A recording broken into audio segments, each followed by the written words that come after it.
Hey everyone, my name is Wedge, and in this mini-series we'll be talking about the story and flavor behind each of the clans on Tarkir.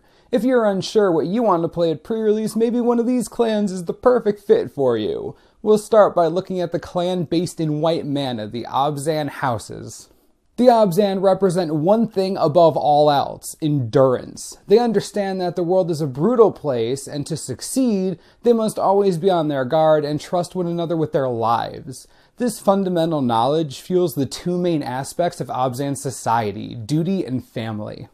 Family is of utmost importance to the Abzan. They believe that the institution of family is what's allowed them to survive and grow in the harsh world they're a part of, both in terms of where they live, the desert, and who they live near, namely the Mardu and Sultai. Because family is so important to the Abzan, they do not trust outsiders. The only group that has been able to win them over, so to speak, is the Ainok.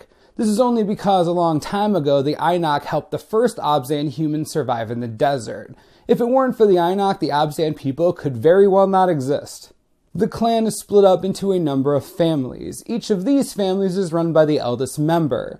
Because the desert doesn't exactly support the clan food-wise, each family is responsible for taking care of a tree. Each of these trees bears fruit and is responsible for feeding the entire family. The firstborn child in each family takes care of the trees, while the rest of the descendants watch over it as if it were an important treasure that must be guarded. A lot of meaning is placed into these trees. Not only are they the primary food sources for the Abzan, but they're also the ritualistic burial grounds for fallen Abzan soldiers. When a family member dies, they're buried without a casket beneath the tree of their family.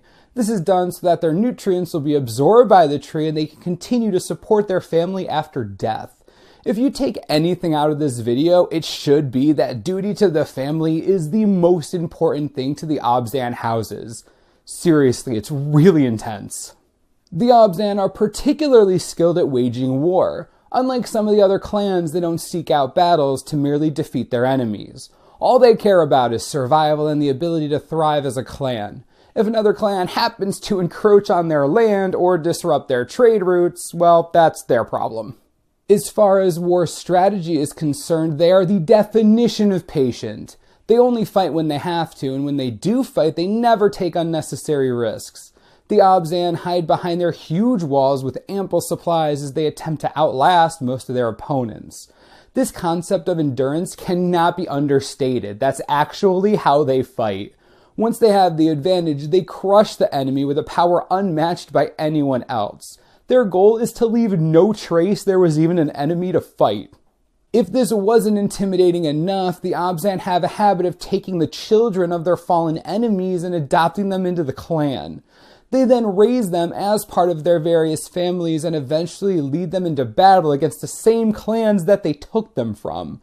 The best example of this is Var Barzil. He's an orc and the commander of the adopted orphans. He was taken from the Mardu when he was very young and was then raised by the Abzan to be a fierce warrior. He knows he's from Mardu, but the Abzan has been all he knows for so long, and he's proud of that. The lore suggests that he and Zergo Helmsmasher are destined to fight each other, orc versus orcs. Jeez. In conclusion, at least in their battle strategies, the Abzan are patient, brutal, and wickedly intelligent. Scary stuff. Imagine a giant wheel rolling toward you, and there's nothing you can do to stop it. That's the Abzan. They just make you feel powerless. I mentioned before that the clan was split into houses or families. Each of these families has its own leader. You would think that this might cause conflict within the clan. Yeah, nope. While there are petty political problems between families, every single Abzan citizen recognizes that their strength is dependent on their unity. So while they may fight amongst themselves, they put everything aside when dealing with the outside world.